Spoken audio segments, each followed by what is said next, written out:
بسم الله الرحمن الرحيم.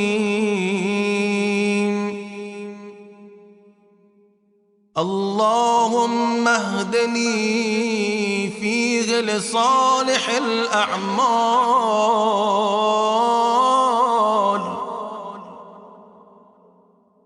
واقض لي فيه الحوائج والآمال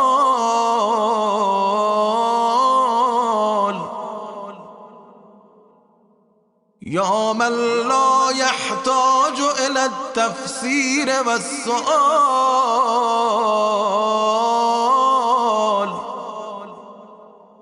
يا عالما بما في صدور العالمين،